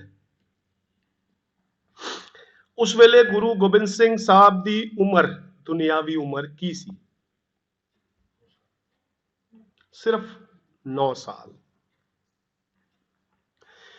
ਅਸੀਂ ਨਾ ਸ਼ਰਧਾਵਸ ਹੋ ਕੇ ਅਸਲੀਅਤਾਂ ਕਿਉਂ ਭੁੱਲ ਜਾਂਦੇ ਆ, ਰਿਐਲਿਟੀ ਅਸੀਂ ਕਿਉਂ ਭੁੱਲ ਜਾਂਦੇ ਆ ਸ਼ਰਧਾਵਸ ਹੋ ਕੇ, ਕਿ ਗੁਰਿਆਈ ਗੁਰੂ ਗੋਬਿੰਦ ਸਿੰਘ ਸਾਹਿਬ ਨੂੰ ਦਿੱਤੀ ਗਈ, ਉਹਨਾਂ ਨੂੰ ਗੋਬਿੰਦ ਰਾਏ ਤੋਂ ਗੁਰੂ ਗੋਬਿੰਦ ਰਾਏ ਕਿਹਾ ਗਿਆ ਉਸ ਵੇਲੇ। ਪਰ ਅਸਲ ਦੇ ਅੰਦਰ ਜਿਹੜੀਆਂ ਸਿੱਖ ਸੰਗਤਾਂ ਉੱਥੇ ਆ ਰਹੀਆਂ ਨੇ, ਗੁਰੂ ਘਰ ਦਾ ਸਾਰਾ ਪ੍ਰਬੰਧ, ਕਿਹਦੀ ਡਿਊਟੀ ਕਿੱਥੇ ਲਾਣੀ ਹੈ, ਚਾਰੋਂ ਤਰਫੋਂ ਸਾਜ਼ਿਸ਼ਾਂ ਹੋ ਰਹੀਆਂ ਨੇ, ਉਹ ਸਮਾਂ ਕਿੰਨੇ ਸੰਭਾਲਿਆ ਸੀ? ਮਾਤਾ ਗੁਜਰ ਕੌਰ ਜੀ ਨੇ। ਅਸੀਂ ਉਹਨਾਂ ਨੂੰ ਕਿਉਂ ਭੁੱਲ ਜਾਂਦੇ ਆ? ਕਿੰਨੇ ਸਾਲ? ਇੱਕ ਅਮੂਮਨ ਬਾਲਕ ਅਵਸਥਾ 'ਚ ਹੋਵੇ ਤੇ ਉਹਨੂੰ ਸੋਝੀ ਆਉਣ ਵਾਲੀ ਜਿਹੜੀ ਏਜ ਹੈ, ਅੱਜ ਦੀ ਡੇਟ ਵਿੱਚ ਤੇ ਸਰਕਾਰੀ 18 ਸਾਲ ਕਹਿ ਦਿੰਦੇ ਆ ਅਕਸਰ, ਤੇ ਮੰਨ ਲਓ ਉਸ ਵੇਲੇ 15 ਸਾਲ ਦੇ ਅੰਦਰ ਹੋ ਗਿਆ, ਤੇ ਅਗਲੇ 6 ਸਾਲ ਘੱਟੋ ਘੱਟ ਜਿਹੜਾ ਪ੍ਰਬੰਧ ਹੈ, ਗੁਰੂ ਸਾਹਿਬ ਨੇ ਹੁਕਮ ਜਾਰੀ ਕਰਨੇ ਤਾਂ ਸ਼ੁਰੂ ਨਹੀਂ ਕੀਤੇ ਸੀ, ਤੇ ਸੰਗਤਾਂ ਨੂੰ ਹੁਕਮ ਜਾਰੀ ਕਿੰਨੇ ਕੀਤੇ? ਕਿਉਂਕਿ ਸੰਗਤਾਂ ਨੂੰ ਹੁਕਮ ਜਾਰੀ ਹੁੰਦੇ ਸੀ ਗੁਰੂ ਘਰ ਵੱਲੋਂ, ਤੇ ਉਹ ਉਹਨੇ ਸਾਲ ਹੁਕਮ ਜਾਰੀ ਕਿੰਨੇ ਕੀਤੇ? ਮਾਤਾ ਗੁਜਰ ਕੌਰ ਜੀ ਨੇ ਕੀਤੇ, ਜਿਨ੍ਹਾਂ ਦਾ ਪਤੀ ਸ਼ਹੀਦ ਗੁਰੂ ਤੇਗ ਬਹਾਦਰ ਸਾਹਿਬ, ਉਹਨਾਂ ਦੇ ਭਰਾ ਸ਼ਹੀਦ, ਉਹਨਾਂ ਦੇ ਸਗੇ ਸੰਬੰਧੀ ਸ਼ਹੀਦ, ਉਹਨਾਂ ਦੇ ਪੋਤਰੇ ਸ਼ਹੀਦ, ਤੇ ਅੰਤ ਵਿੱਚ ਜਾ ਕੇ ਨੰਦੇੜ ਦੀ ਧਰਤੀ ਤੇ ਗੁਰੂ ਗੋਬਿੰਦ ਸਿੰਘ ਪਾਤਸ਼ਾਹ ਉਹਨਾਂ ਦੇ ਪੁੱਤਰ ਵੀ ਸ਼ਹੀਦ।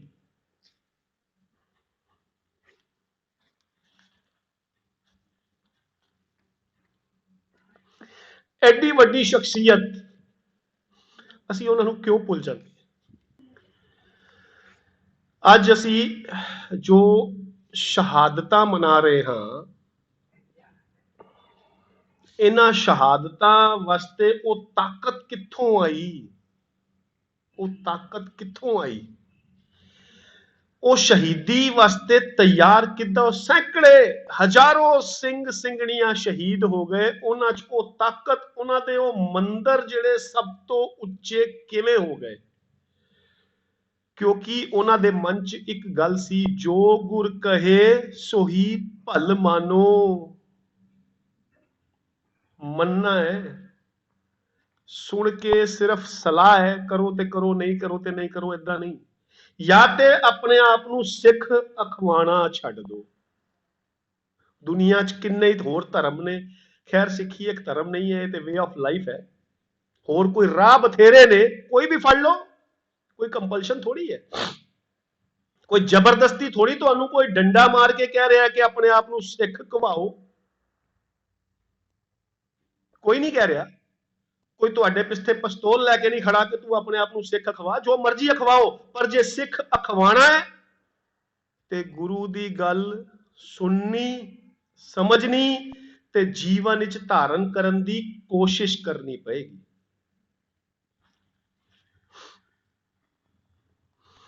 ਕਿਉਂਕਿ ਜੇ ਮੈਂ ਇੰਨਾ ਵੀ ਨਹੀਂ ਕਰ ਸਕਦਾ, ਇੱਕ ਕਦੀ ਵੀ ਹੋ ਸਕਦਾ ਹੈ ਕਦੀ ਕਿ ਮੈਂ ਫੌਜ 'ਚ ਨਾ ਹੋਵਾਂ, ਬਈ ਇੱਕ ਮੈਂ ਪਲੇਟ ਬਣਾਵਾਂ, ਉੱਤੇ ਲਿਖ ਲਵਾਂ ਕਾਲੋਨਲ ਸਰਬਜੋਤ ਸਿੰਘ, ਇਦਾਂ ਕਰਕੇ ਮੈਂ ਆਪਣੀ ਪਲੇਟ ਲਾ ਲਵਾਂ ਤੇ ਵਰਦੀ ਦੇ ਉੱਤੇ ਫੁੱਲ ਵੀ 4 ਲਾ ਲਵਾਂ ਔਰ ਆਪਣੀ ਪੱਗ ਦੇ ਉੱਤੇ ਕਲਗੀ ਵੀ ਸਜਾ ਲਵਾਂ। ਇਦਾਂ ਹੋ ਸਕਦਾ? ਫੌਜ ਚੁੱਕ ਕੇ ਮੈਨੂੰ ਜੇਲ੍ਹ 'ਚ ਬੰਦ ਕਰ ਦੇਗੀ, ਸਾਡੀ ਨਕਲ ਕਰ ਰਿਹਾ। ਤੇ ਕੀ ਜੇ ਅਸੀਂ ਗੁਰੂ ਦੀ ਗੱਲ ਮੰਨ ਕੇ ਉਹਨੂੰ ਆਪਣੇ ਜੀਵਨ 'ਚ ਧਾਰਨ ਕਰਨ ਦੀ ਕੋਸ਼ਿਸ਼, ਮੈਂ ਬਾਰ-ਬਾਰ ਵਰਡ ਯੂਜ਼ ਕਰਦਾ ਕੋਸ਼ਿਸ਼, ਨਹੀਂ ਕਰਦੇ ਤੇ ਫਿਰ ਵੀ ਅਸੀਂ ਆਪਣੇ ਆਪ ਨੂੰ ਸਿੱਖ ਅਖਵਾਈ ਜਾਈਏ? ਕਿ ਇਸੇ ਵਾਸਤੇ ਗੁਰੂ ਗੋਬਿੰਦ ਸਿੰਘ ਸਾਹਿਬ ਨੇ ਪੂਰਾ ਦਾ ਪੂਰਾ ਪਰਿਵਾਰ ਸ਼ਹਾਦਤ ਦੀ ਭੇਟ ਚੜਾਇਆ ਸੀ? ਇਸੇ ਵਾਸਤੇ। ਮੈਂ ਅੱਜ ਕਿਸੇ ਇੱਕ ਸਿਆਣੇ ਦੀ, ਆਪਾਂ ਸਿਆਣਾ ਹੀ ਕਹਾਂਗੇ ਜਿਹੜਾ ਅੱਛੀ ਗੱਲ ਕਰਦਾ, ਉਹਦੀ ਗੱਲ ਸੁਣ ਰਿਹਾ ਸੀ। ਉਹ ਕਹਿ ਰਿਹਾ ਜਾਂ ਤੇ ਲੈਫਟ ਜਾਂ ਫਿਰ ਰਾਈਟ। ਕਦੀ ਹੁੰਦਾ ਹੈ ਲੈਫਟ ਰਾਈਟ? ਨਹੀਂ ਹੋ ਸਕਦਾ। ਜਾਂ ਤੇ ਲੈਫਟ ਜਾਂ ਤੇ ਰਾਈਟ। ਕਦੀ ਇਹੋ ਜੀ ਪੋਜੀਸ਼ਨ ਹੁੰਦੀ ਹੈ ਕਿ ਲੈਫਟ ਰਾਈਟ? ਨਹੀਂ ਹੁੰਦੀ। ਜਾਂ ਤੇ ਤੁਸੀਂ ਸਿੱਖ ਹੋ ਜਾਂ ਨਹੀਂ ਹੋ। ਇਨਸਾਨ ਬਣੇ ਰਹੋ, ਕੋਈ ਗੱਲ ਨਹੀਂ, ਤੁਹਾਨੂੰ ਕੋਈ ਕੁਝ ਕਹਿ ਥੋੜੀ ਰਿਹਾ। ਤੁਸੀਂ ਉਹ ਬਸ ਜਿਹੜੀ ਕਰਨਲ ਲਿਖਿਆ ਨਾ ਉਹ ਹਟਾ ਦਿਓ, ਹਟਾ ਦਿਓ। ਕਿਉਂਕਿ ਫੌਜੀ ਨਹੀਂ ਹੋ ਤੁਸੀਂ ਫੌਜ 'ਚ ਐਡਮਿਸ਼ਨ ਨਹੀਂ ਲਈ, ਤੁਸੀਂ ਝੂਠਾ ਲਿਖ ਰਹੇ ਹੋ ਆਪਣੇ ਨਾਮ ਦੇ ਨਾਲ ਸਿੱਖ। ਜੇ ਮੈਂ ਸਕੂਲ ਜਾਂਦਾ ਹੀ ਨਾ ਹੋਵਾਂ, ਕੋਈ ਇੱਕ ਬਹੁਤ ਵਧੀਆ ਸਕੂਲ ਕਿਸੇ ਦਾ ਵੀ ਨਾਮ ਲੈ ਲਓ, ਉਹ ਜਾਂਦਾ ਹੀ ਨਾ ਹੋਵਾਂ ਤੇ ਝੂਠਾ ਹੀ ਲਿਖ ਦਵਾਂ ਜੀ ਮੈਂ ਫਲਾਣੇ ਸਕੂਲ ਦਾ ਸਟੂਡੈਂਟ ਹਾਂ, ਉਹ ਸੱਚ ਥੋੜੀ ਹੋਏਗਾ। ਤੇ ਜਿਹੜਾ ਸਿੱਖੀ ਸਕੂਲ ਹੈ, ਮੈਂ ਇਹਦੇ 'ਚ ਜਾਂਦਾ ਹੀ ਨਹੀਂ, ਮੈਂ ਇੱਥੇ ਦੇ ਟੀਚਰ ਦੀ ਗੱਲ ਮੰਨਦਾ ਹੀ ਨਹੀਂ ਗੁਰੂ ਦੀ, ਤੇ ਮੈਂ ਕਿੱਦਾਂ ਸਿੱਖ ਬਣ ਗਿਆ? ਸੋ ਸ਼ਹਾਦਤਾਂ ਸਾਡੀਆਂ ਮਨਾਈਆਂ ਤਾਂ ਹੀ ਪ੍ਰਵਾਨ ਨੇ ਜੇ ਅਸੀਂ ਫਿਰ ਗੁਰੂ ਦੀ ਗੱਲ ਦੇ ਉੱਤੇ ਚੱਲ ਕੇ, ਗੁਰੂ ਦੀ ਗੱਲ ਨੂੰ ਸਮਝ ਕੇ ਆਪਣੇ ਜੀਵਨ 'ਚ ਧਾਰਨ ਕਰਨ ਦੀ ਕੋਸ਼ਿਸ਼ ਕਰੀਏ। ਅਦਰਵਾਈਜ਼ ਇਹ ਹਫਤਾ ਅਸੀਂ ਮਨਾਵਾਂਗੇ, ਕੱਲ ਤੋਂ ਫਿਰ ਨਵੇਂ ਸਾਲ ਦੀ ਤਿਆਰੀ, हैप्पी न्यू ईयर सब कर रहे होंगे, भुल जावांगे, फिर कोई फायदा नहीं। ये कर्म कांड है। अगर असी सिर्फ इन्ना ही करते हैं और शहादतां सानू बाकी सारा साल याद नहीं आंदियां और सिर्फ इसे हफ्ते दे अंदर असी कहने हैं जी कि ठंडे बुरज दे अंदर माता गुजरी जी और छोटे साहबजादे किदां हड कमा रहे होणगे अपने, और बाकी सारा साल सानू समझ ही नहीं आंदा, असी विसरे होने हैं, ते फिर एक कर्म कांड है, ਇਹ ਫੋਕਟ ਕਰਮ ਕਾਂਡ ਹੈ। ਸਾਨੂੰ ਇਸ ਤੋਂ ਗੁਰੇਜ਼ ਕਰਨਾ ਚਾਹੀਦਾ, ਨਹੀਂ ਕਰਨਾ ਚਾਹੀਦਾ। ਅੱਗੇ ਚੱਲਦੇ ਹਾਂ ਜੀ। ਮੰਦਰ ਮੇਰੇ ਸਭ ਤੇ ਉੱਚੇ, ਦੇਸ਼ ਮੇਰੇ ਬੇਅੰਤ ਅਪੂਛੇ। ਹੁਣ ਮੇਰੀ ਟੈਰੀਟਰੀ ਕਿੱਥੇ ਤੱਕ ਹੈ? ਦੇਸ਼ ਤੇ ਉਹਦੀ ਟੈਰੀਟਰੀ ਨੂੰ ਕਹਾਂਗੇ ਨਾ, ਜਿੱਥੇ ਤੱਕ ਮੇਰੀ ਲਿਮਿਟ ਹੈ। ਜੇ ਮੇਰਾ ਮੰਦਰ ਹੀ ਬਹੁਤ ਵੱਡਾ ਹੋ ਗਿਆ, ਮੇਰੀ ਆਪਣੀ ਹੋਂਦ ਐਡੀ ਵੱਡੀ ਹੋ ਗਈ ਹੈ, ਤੇ ਦੇਸ਼ ਮੇਰੇ ਬੇਅੰਤ ਅਪੂਛੇ, ਮੈਂ ਜਿੱਥੇ ਮਰਜ਼ੀ ਜਾ ਕੇ ਘੁੰਮ ਫਿਰ ਸਕਦਾ, ਮੈਨੂੰ ਕੋਈ ਪੁੱਛਣ ਵਾਲਾ ਨਹੀਂ ਹੈਗਾ ਕਿ ਕਿੱਥੇ ਜਾ ਰਿਹਾ ਬਈ ਤੂੰ, तेरा वीजा किथे है, तेरा एंट्री पास किथे है, कोई नहीं पूछेगा। मेरा ख्याल, मेरी सोच बेअंत है, मेरा देश बिल्कुल बेअंत हो जाएगा। राज हमारा सद ही नेचल, कि साडी अपनी सिकदारी अपनी सरदारी नूं कोई हिलाण वाला नहीं है। फिर राज हमारा सद ही निहचल, हिलेगा नहीं कदी, राज कायम रहेगा। केड़ा राज? जो एक महारत हासिल करके मैं अपने मंदिर ऊंचे कर ले, ते मेरा राज मतलब मेरा साम्राज्य, मेरी गल सुनने वाले लोग, मेरे नाल बैठ के विचारां करने वाले लोग, मैनू कोई चाह दा कप पुछण वाला, वो कदी खत्म नहीं होएगा। मेरा राज हर जगह रहेगा। फिर सिर्फ सोजी पान की गल है। माल हमारा अखूट अबेचल। हुण माल की हैगा? पैसा, दौलत नहीं। माल मतलब जिहड़ा ज्ञान दा भंडार, ज्ञान दा भंडार जिहड़ा सतगुर ने दिता मैनू, जिहड़ा गुरु साहब ने मैनू ज्ञान दा भंडार देता ना, वो अबेचल मतलब वो चलेगा नहीं, वो खत्म नहीं होएगा कदी, उत्थे रहेगा मेरे कोल हमेशा। माल हमारा अखुट, कदी खत्म नहीं होएगा, और अबेचल मतलब हिलेगा भी नहीं, उत्थे ही रहेगा और खत्म भी नहीं होएगा। मेरे को बहुत माल असबाब आ गया। शोभा मेरी सब जुग अंतर, शोभा की है, मेरे बारे कोई ना कोई गल कदी ना कदी जरूर करेगा। ਅੱਜ ਵੀ ਅਸੀਂ ਜਦੋਂ ਬੈਠਦੇ ਹਾਂ, ਵਿਚਾਰਾਂ ਕਰਦੇ ਹਾਂ, ਤੇ ਪੁਰਾਣੇ ਜਿਹੜੇ ਲੋਕਾਂ ਜਿਨ੍ਹਾਂ ਨੇ ਘਾਲਣਾ ਕੀਤੀ ਹੈ, ਜਿਨ੍ਹਾਂ ਨੇ ਕਮਾਈਆਂ ਕੀਤੀਆਂ ਨੇ, ਪੈਸੇ ਦੀ ਨਹੀਂ, ਉਸ ਗਿਆਨ ਦੀ, ਉਹਨਾਂ ਬਾਰੇ ਗੱਲ ਕਰਦੇ ਹਾਂ। ਅੱਜ ਵੀ ਕਰਦੇ ਹਾਂ। ਅੱਜ ਅਸੀਂ ਅਗਰ ਸ਼ਹੀਦਾਂ ਦੀ ਯਾਦ ਕਰਦੇ ਹਾਂ ਤੇ ਉਹਨਾਂ ਦੀਆਂ ਵੀ ਕਮਾਈਆਂ ਹੀ ਯਾਦ ਨੇ। ਕੀ ਅੱਜ ਤੱਕ ਸਿਰਫ ਉਹ ਲਿਮਿਟਿਡ ਲੋਕ ਰਹੇ ਹੋਣਗੇ ਜਿਨ੍ਹਾਂ ਨੂੰ ਅਸੀਂ ਯਾਦ ਕਰਦੇ ਹਾਂ?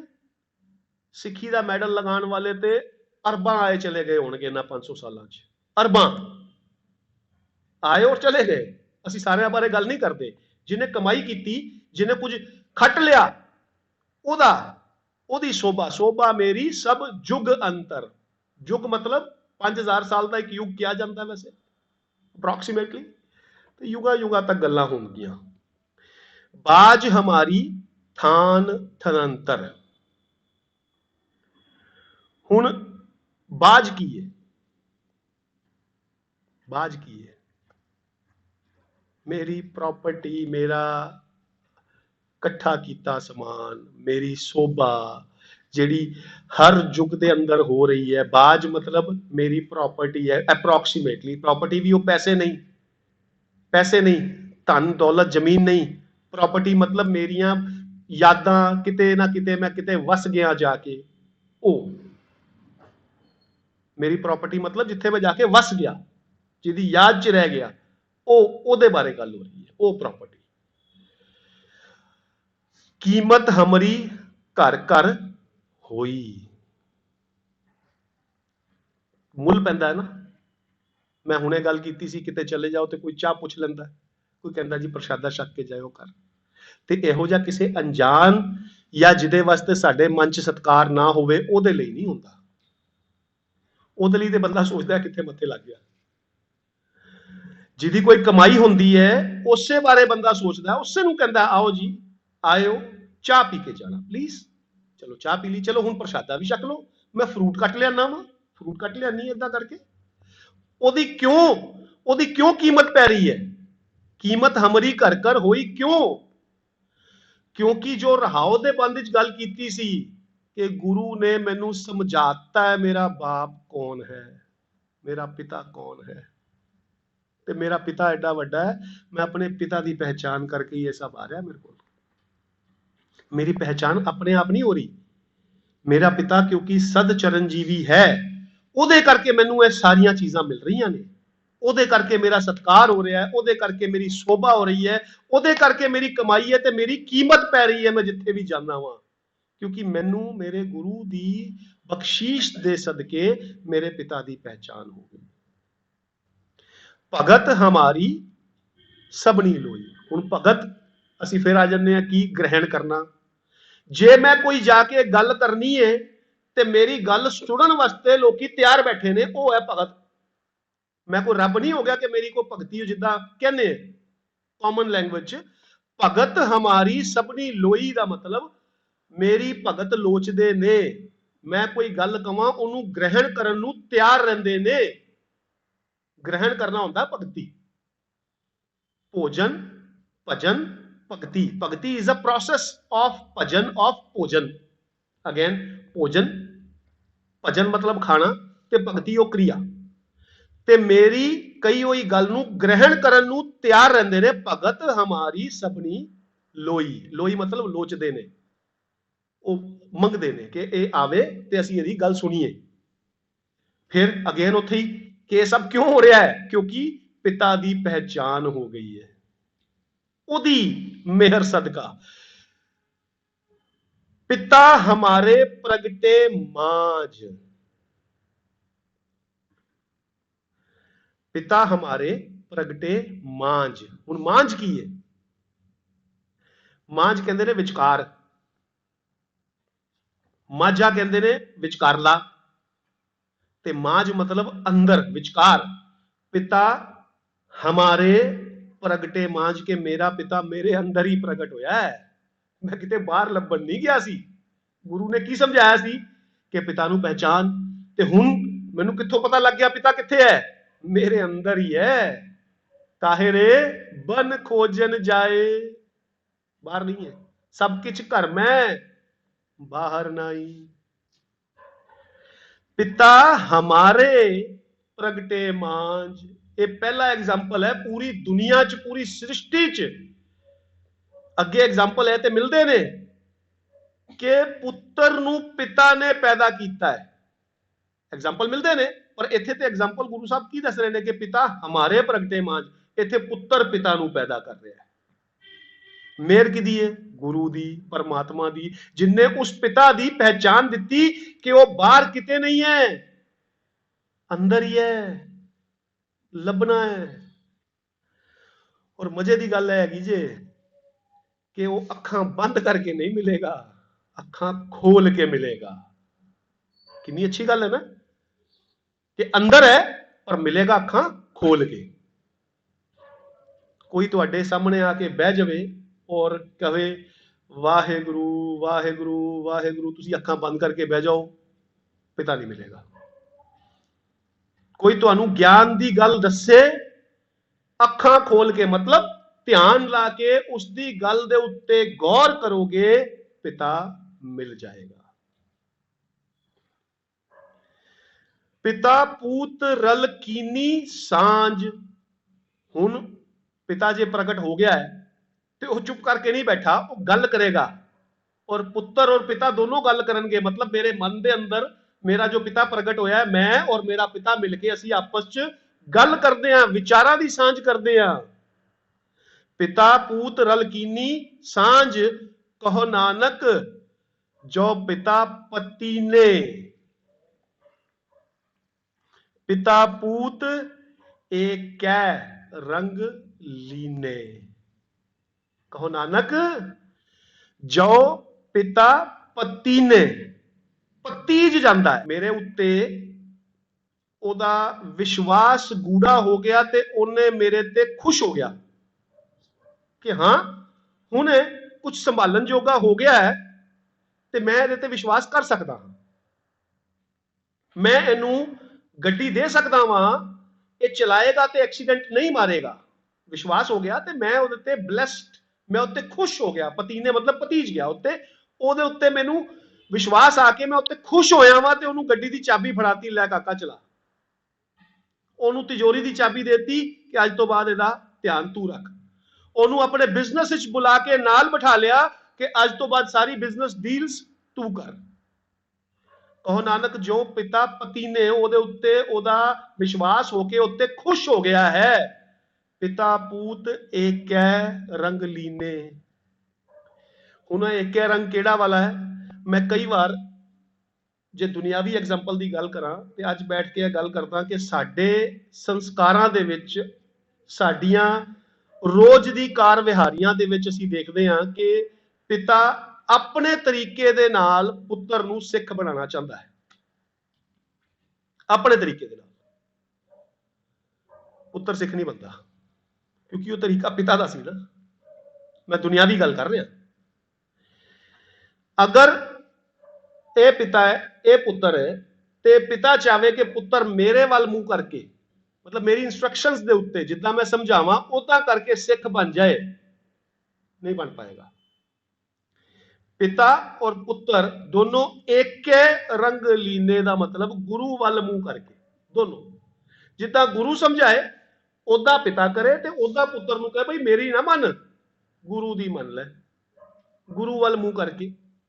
जिद्दां माता गुजर कौर जी ने छोटे साहबजादे वड्डे साहबजादियां नूं गोदी च बिठा के गुरु दी गल्लां समझाइयां सी, वो तां एडे शक्तिशाली होए सी, तां एडे ताकतवर होए सी कि शहीदियां देंदे वेले एक बार भी नहीं सोचा। अज सानू ये बड़ी घाट मिलती है कि असी सुनते होंगे बबाणियां कहानियां पुत सपूत करें। वो बबाणियां कहानियां अज कित्थे मिलदियां ने? सीरियल खत्म नहीं होंदे, फिर अजकल वो वैब सीरीज, देन मूवीज, फिर किटी पार्टीज। खैर अजकल बंद ने किटी पार्टीज एक करोना करके, पर स्टिल अज कित्थे ने वो बबाणियां कहानियां? दादी नूं भावें टाइम मिले ना मिले, बच्चियां कोल ही टाइम नहीं हैगा। Online classes, online tuitions, online extra curricular activities, online something, online this, उस तो बाद फिर उन्हों का भी कार्टून नेटवर्क सॉर्ट ऑफ कुछ और। इस करके अज थोड़ा जा सानू उस वाल ध्यान देना पएगा। कहानियां भी अपनियां ना सुनान, गुरु दियां। गुरु साहब दे बारे किसे दादी ने अज सुनाई होवे छोटे साहबजादियां वड्डियां साहबजादियां दियां कहानियां? नहीं है। अक्सर देख रहे हैं असी अज की डेट हो रहा है, कोई फायदा नहीं ना। असी लोग सिर्फ कर्नल का फीता लाया, इतने लिखा है, असी फौज च भर्ती होए ही नहीं। असी नाम दे सिख है, सानू सिख बनना चाहिए है, नहीं तो फिर वही गल कोई जबरदस्ती नहीं है। राह सारे खुले ने, एक है सिखी का राह। जरूरी थोड़ी है कोई डंडा थोड़ी मार रहा है, कोई बंदूक थोड़ी दिखा रहा है, इस ते चलना है, छड्डो परे, अगे चलो। जे कहना है सिख ते बनना है सिख, जे कहना है स्टूडेंट ते एजुकेशन लैनी पेगी। ग्रैजुएट होना है तो मैनू सारे इम्तिहान क्लीयर करने पैणगे, नर्सरी तो लैके ग्रैजुएशन तक दे। खैर अज की क्लास इत्थे ही असी रोकते हैं। कोई सवाल तुहाडे? माता गुजर कौर जी अज दे ही डेट, अज की तरीक है जो दो अच्छा अपना छोटे साहबजादे जो शहादत दिंदे ने, तो उसे रात सवेरे उन्होंने नीहां च खड़ा करके छिड़िया जाता है पहला, उस तो बाद वो कंध डिग जाती है, कंध के विचकार जिहदे विच चिणिया जा रहा सीगा, ते फिर भी वो जीवित सन, ते उन्हां दी गर्दन जिबा करके उन्होंने शहीद किया गया। हाँ जी, हाँ वही गर्दन जिबा, जिबा कहते हैं। हाँ अच्छा, वो वर्ड उन्हों दा गला कट के बेदर्दी दे नाल उन्होंने शहीद किया गया, ते उसे रात माता गुजर कौर जी भी शहीद हो गए। पानी दे ਆਪਾਂ ਪਿੱਛੇ ਵੀ ਗੱਲ ਕੀਤੀ ਸੀ ਕਿ ਪਾਣੀ ਦੇ ਵਿੱਚ ਅਸੀਂ ਕਹਿੰਦੇ ਕਿ ਇਹ ਯੂਨੀਵਰਸਲ ਟਰੁਥ ਹੈ, ਉਦੋਂ ਵੀ ਸੱਚ ਸੀ, ਅੱਜ ਵੀ ਸੱਚ ਹੈ। ਤੇ ਅਧਿਆਤਮਿਕ ਦੇ ਨਾਲ ਨਾਲ ਦੁਨੀਆਦਾਰੀ ਨੂੰ ਵੀ ਅਗਰ ਅਸੀਂ ਜਿਸ ਤਰ੍ਹਾਂ ਅਸੀਂ ਬਚਦੇ ਹਾਂ ਦੇਖਦੇ ਹਾਂ, ਤੇ ਆਪਾਂ ਹੁਣੇ ਰਾਵ ਦੇ ਬੰਦ ਪੜ੍ਹ ਰਹੇ ਸੀਗੇ, ਹਮ ਸੁਖ ਪਾਇਆ ਤਾਂ ਸਭੇ ਸੁਹੇਲੇ, ਗੁਰ ਪੂਰੇ ਪਿਤਾ ਸੰਗ ਪਹਿਲੇ। ਹਮ ਸੁਖ ਪਾਇਆ, मैं बैठे बैठे मेरे मन च आ रहा सी कि हम सुख पाया तो सबे सुहेले। ਅੱਜ ਅਸੀਂ ਭਾਵੇਂ ਬਾਰਡਰ ਤੇ ਬੈਠੇ ਆ, ਉਹਨਾਂ ਦੀ ਗੱਲਾਂ ਵਿਦੇਸ਼ਾਂ 'ਚ ਹੋ ਰਹੀਆਂ ਨੇ ਕਿ ਇਹ ਦੁਖੀ ਨੇ, ਉਹ ਬਾਹਰ ਬੈਠੇ ਦੁਖੀ ਹੋ ਰਹੇ ਨੇ। ਇੱਥੇ ਜਿਹੜੀ ਹਮ ਸੁਖ ਪਾਇਆ ਤਾਂ ਸਭ ਹੈ, ਸੁਹੇਲੇ ਦਾ ਮਤਲਬ ਹੈ ਸਭ ਉਹ ਕੌਣ ਨੇ ਜਿਹੜੇ ਮੇਰੇ ਨਾਲ ਲਿੰਕਡ ਨੇ। ਜੇ ਮੈਂ ਸੈਟੀਸਫਾਈਡ ਹਾਂ, ਮੈਨੂੰ ਕੋਈ ਦੁੱਖ ਨਹੀਂ ਹੈਗਾ, ਮੈਨੂੰ ਕੋਈ ਪਰੇਸ਼ਾਨੀ ਨਹੀਂ ਹੈਗੀ, ਤੇ ਜਿਹੜੇ ਲੋਕ ਮੇਰੇ ਨਾਲ ਲਿੰਕਡ ਨੇ ਉਹ ਆਪਣੇ ਆਪ ਸੁਹੇਲੇ ਨੇ। ਜੇ ਮੈਨੂੰ ਕੋਈ ਪ੍ਰੋਬਲਮ ਆ ਗਈ ਤੇ ਮੇਰੇ, ਅੱਜ ਅਸੀਂ ਦੇਖਦੇ ਹਾਂ ਕਿ ਭੈਣ ਭਰਾ ਆਪੇ ਹੀ ਪੁੱਛਣ ਆ ਜਾਂਦੇ ਨੇ ਜੀ ਦੱਸੋ ਕੀ ਹੋ ਗਿਆ, ਅਸੀਂ ਕੀ ਕਰ ਸਕਦੇ ਹਾਂ, ਕਿੱਦਾਂ ਜੀ, ਕੋਈ ਫਲ ਫਰੂਟ ਲੈ ਕੇ ਆਈਏ, ਕੋਈ ਸਬਜ਼ੀ ਲਿਆਈਏ, ਕੋਈ ਦਵਾਈ ਲਿਆਈਏ, ਮੈਂ ਖਾਣਾ ਬਣਾ ਦੇਵਾਂ, ਤੰਗ ਹੋ ਜਾਂਦੇ ਨੇ ਉਹ ਵੀ। ਜਦੋਂ ਮੈਂ ਖੁਸ਼ ਹੋਵਾਂਗਾ ਤੇ ਸਾਰੇ ਆਪੇ ਹੀ ਸੁਹੇਲੇ ਹੋਣਗੇ। ਇਹ ਹਰ ਵਕਤ ਵਾਸਤੇ ਸੱਚਾਈ ਹੈ, ਯੂਨੀਵਰਸਲ ਟਰੂਥ ਹੈ। ਅੱਜ ਦੀ ਹਾਜ਼ਰੀ ਇੰਨੀ ਪ੍ਰਵਾਨ ਕਰਨੀ, ਆਪ ਸਭ ਦੇ ਵੱਲੋਂ ਬਾਰ-ਬਾਰ ਇਹ ਬੇਨਤੀ, ਬਾਰ-ਬਾਰ ਇਹ ਜੋਦੜੀ ਹੈ ਕਿ ਦਵੋ ਅਸੀਸ, ਗੁਰਬਾਣੀ ਪੜ੍ਹਨ, ਸਮਝਣ ਅਤੇ ਵਿਚਾਰ ਕਰਨ ਦੀ ਸਮਰੱਥਾ ਆ ਜਾਵੇ। ਵਾਹਿਗੁਰੂ ਜੀ ਕਾ ਖਾਲਸਾ, ਵਾਹਿਗੁਰੂ ਜੀ ਕੀ ਫਤਿਹ। ਵਾਹਿਗੁਰੂ ਜੀ ਕਾ ਖਾਲਸਾ, ਵਾਹਿਗੁਰੂ ਜੀ ਕੀ ਫਤਿਹ। ਆਪ ਸਭ ਦਾ ਨਿੱਘਾ ਸਵਾਗਤ ਹੈ ਚੈਨਲ ਭਾਈ ਸਾਹਿਬ ਜੀ ਤੇ। ਭਾਈ ਸਾਹਿਬ ਜੀ ਚੈਨਲ ਜੋ ਆਪ ਸਭ ਦੀ ਸੇਵਾ ਵਿੱਚ ਹਾਜ਼ਰ ਹੋਇਆ ਹੈ, ਇਹ ਗੁਰਮਤਿ ਦੀਆਂ ਵਿਚਾਰਾਂ ਦੀ ਸਾਂਝ ਦੇ ਲਈ ਸ਼ੁਰੂ ਕੀਤਾ ਗਿਆ ਹੈ। ਇਸ ਦੇ ਉੱਤੇ ਸਮੇਂ-ਸਮੇਂ ਦੇ ਉੱਤੇ ਵਿਚਾਰਕ, ਸਮੇਂ-ਸਮੇਂ ਤੇ ਵੱਖਰੇ-ਵੱਖਰੇ ਪ੍ਰਚਾਰਕ ਔਰ ਕੌਮ ਦੇ ਮਹਾਨ ਜੋ ਵਿਦਵਾਨ ਨੇ, ਜਿਨ੍ਹਾਂ ਨੇ ਖੋਜਾਂ ਕੀਤੀਆਂ ਨੇ ਹਿਸਟਰੀ ਰਿਲੇਟਡ ਔਰ ਗੁਰਮਤਿ ਰਿਲੇਟਡ, ਉਹਨਾਂ ਦੇ ਨਾਲ ਅਸੀਂ ਵਿਚਾਰਾਂ ਦੀ ਸਾਂਝ ਕਰਿਆ ਕਰਾਂਗੇ ਇਸ ਚੈਨਲ ਦੇ ਰਾਹੀਂ, ਔਰ ਆਪ ਸਭ ਦੇ ਸਮਕਸ਼ ਅਸੀਂ ਉਹਨਾਂ ਵਿਚਾਰਾਂ ਨੂੰ ਲੈ ਕੇ ਆਵਾਂਗੇ। ਆਪ ਸਭ ਨੂੰ ਬੇਨਤੀ ਹੈ ਕਿ ਇਸ ਚੈਨਲ ਦੇ ਉੱਤੇ ਇੱਕ ਸਬਸਕ੍ਰਿਪਸ਼ਨ ਦਾ ਬਟਨ ਹੈ, ਉਹਨੂੰ ਦਬਾ ਕੇ ਇਸ ਚੈਨਲ ਨੂੰ ਸਬਸਕ੍ਰਾਈਬ ਕਰ ਲਓ, ਤੇ ਉਸ ਤੋਂ ਨਾਲ ਹੀ ਇੱਕ ਘੰਟੀ ਦਾ ਬੈਲ ਆਈਕਨ ਹੈ, ਉਹਨੂੰ ਪ੍ਰੈਸ ਕਰਕੇ ਇਸ ਚੈਨਲ ਨੂੰ ਨੋਟੀਫਿਕੇਸ਼ਨ ਵੀ ਸਬਸਕ੍ਰਾਈਬ ਕਰ ਲਓ, ਤਾਂ ਕਿ ਜਦ ਵੀ ਇਸ ਚੈਨਲ ਦੇ ਉੱਤੇ ਕੋਈ ਨਵੀਂ ਵੀਡੀਓ ਪਾਈ ਜਾਵੇ ਤੇ ਆਪ ਨੂੰ ਉਸ ਦੀ ਸੂਚਨਾ ਮਿਲ ਜਾਵੇ, ਤੇ ਆਪ ਉਸ ਵੀਡੀਓ ਦੇ ਅੰਦਰ ਜਿਹੜੇ ਗੁਰਮਤਿ ਦੇ ਵਿਚਾਰਾਂ ਦੀ ਸਾਂਝ ਕੀਤੀ ਜਾਏਗੀ ਉਹਦਾ ਲਾਭ ਉਠਾ ਸਕੋ ਤੇ ਉਹਦਾ ਆਨੰਦ ਮਾਣ ਸਕੋ। ਆਪ ਦੇ ਕੋਲ ਜਦੋਂ ਵੀ ਕੋਈ ਸਵਾਲ ਹੋਣ, ਆਪ ਇਸੇ ਚੈਨਲ ਦੇ ਉੱਤੇ ਜੋ ਕੰਟੈਕਟ ਇਨਫੋਰਮੇਸ਼ਨ ਹੈ ਦਿੱਤੀ ਗਈ, ਉਹਦੇ ਉੱਤੇ ਆਪਣੇ ਸਵਾਲ ਭੇਜ ਸਕਦੇ ਹੋ, ਤਾਂ ਕਿ ਅਗਲੇ ਆਉਣ ਵਾਲੇ ਪ੍ਰੋਗਰਾਮ ਦੇ ਵਿਚਕਾਰ ਅਸੀਂ ਉਹਨਾਂ ਸਵਾਲਾਂ ਦੇ ਉੱਤੇ ਵੀ ਡਿਸਕਸ ਕਰ ਸਕੀਏ। ਆਪ ਜੀ ਦਾ ਇੱਕ ਵਾਰ ਫਿਰ ਨਿੱਘਾ ਸਵਾਗਤ ਹੈ ਚੈਨਲ ਭਾਈ ਸਾਹਿਬ ਜੀ ਤੇ। ਵਾਹਿਗੁਰੂ ਜੀ ਕਾ ਖਾਲਸਾ, ਵਾਹਿਗੁਰੂ ਜੀ ਕੀ ਫਤਿਹ।